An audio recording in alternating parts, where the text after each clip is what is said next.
Triggers और साथ ही खबरों वाले शेयर जानवी हमें बताने के लिए स्टूडियो में बनी हुई। जानवी मॉर्निंग, सबसे पहले आज के बड़े ट्रिगर्स से शुरू करें, फिर खबरें भी बताएं। Good morning. ट्रिगर्स से अगर आज शुरुआत करें तो लोटस डेवलपर्स आज की ये जो हाल ही की लिस्टेड कंपनी है इसके नतीजे आएंगे। साथ साथ प्राइम मिनिस्टर मोदी अगर देखें तो मल्टीपल रेलवे प्रोजेक्ट्स लगभग 1400 करोड़ के हैं, ये डेडिकेट करते हुए देखेंगे नेशन को। मारुति सुजुकी के लिए एक अच्छी खबर है क्योंकि उनकी जो ई विटारा है इसका प्रोडक्शन आज से शुरू होगा। प्राइम मिनिस्टर नरेंद्र मोदी इनके गुजरात फैसिलिटी से इसे फ्लैग ऑफ करते हुए दिखेंगे।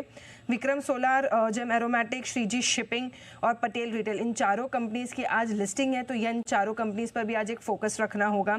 एक्स डेट है एचडीएफसी बैंक के बोनस इशू की 1:1 की। साथ साथ वेदांता के इंटरिम डिविडेंड 16 रुपए का, इसका एक एक्स डेट है। करूर वैसा बैंक के भी बोनस इशू का एक्स डेट है 1:5 के रेशियो में ये बोनस इशू किया जाएगा। एमएससीआई अगस्त 2025 रिव्यू जो अनाउंस हुआ था उसके जो चेंजेस है वो आज से एप्लीकेबल होंगे। एमएससीआई स्टैंडर्ड इंडेक्स में अगर बात करें तो 4 एडिशंस हुए और 2 डिलीशंस होते हुए दिखे, तो यहाँ पर भी एक असर आता हुआ दिखेगा। यूएस के हिसाब से देखें तो कंज्यूमर कॉन्फिडेंस का जो डेटा है अगस्त महीने का, इस पर एक नज़र रखनी होगी।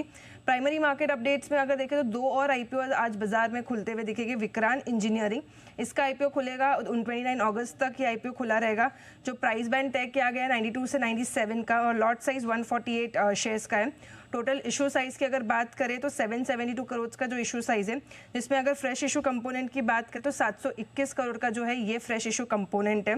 एंकर इन्वेस्टर से अगर देखें तो कंपनी ने 232 करोड़ जो है ये जुटा लिए हैं। एक और आईपीओ खुलेगा एनालॉन हेल्थ केयर, इसका भी आईपीओ आज से खुलेगा। 86 से 91 रुपीज़ का जो है ये प्राइस बैंड तय किया गया है और इशू साइज देखें तो 121 करोड़ का है।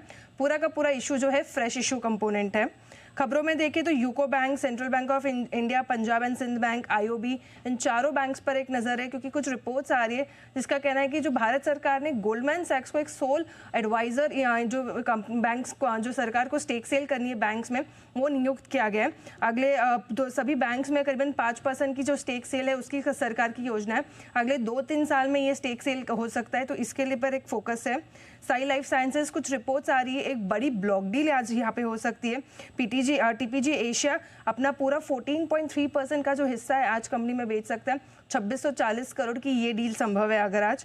प्रोटीन ई गवर्नेंस, यूडीआई से इन्हें लगभग 1160 करोड़ का जो है ये एक ऑर्डर विन होना हुआ है। टाइटन, सेंको गोल्ड, कल्याण ज्वेलर्स जैसे सारे ज्वेलरी स्टॉक्स पर भी एक फोकस है क्योंकि यूएस का जो टैरिफ इम्पैक्ट है उसे कम करने के लिए सरकार ने ज्वेलरी के ऊपर ड्यूटी ड्रॉबैक जो टैरिफ्स है, जो रेट्स है, वो बढ़ा दिए एक्सपोर्टर्स को सपोर्ट करने के लिए। तो यहाँ पर एक फोकस है, इन सभी कंपनीज के लिए पॉजिटिव खबर आ रही है। सोना बीएलडब्ल्यू फोर्जिंग्स की बात करें, इनके 3 और प्रोडक्ट्स हैं जिन्हें पीएलआई स्कीम के तहत मंजूरी मिल चुकी है। टाटा मोटर्स के लिए भी अच्छी खबर आ रही है कि एनसीएलटी मुंबई ने जो डीमर्जर है उसे मंजूरी दे दी है। मज़गाओ डॉक, जो कल खबरें आ रही थी कि जर्मनी की जो कंपनी है उनके साथ सबमरीन के लिए बातचीत शुरू कर सकते हैं, तो अभी कंपनी का कहना है कि अभी तक कंपनी को कोई जानकारी आई नहीं है सरकार की तरफ से इसके लिए। आरती इंडस्ट्रीज एजीएम में गाइडेंस दी है, FY26 के लिए 10,000 करोड़ का जो है अनुमानित कैपेक्स रहेगा और अगले 3 साल में 1800 से 2200 करोड़ का एबिडा आता हुआ दिखेगा। और अंत में अगर पेटीएम देखें तो फर्स्ट गेम्स का इनकी जो एक कंपनी थी, इसमें जो रियल गेमिंग मनी गेम्स है वो बंद कर दिया गया है। अभी इसका कंट्रीब्यूशन कंपनी के रेवेन्यू में नील था, तो यहाँ पर कुछ खास असर आता हुआ दिखेगा नहीं, पर एक अपडेट आया कंपनी की तरफ से। ऑलराइट, चलिए शुक्रिया जानवी तमाम सारे अपडेट के लिए।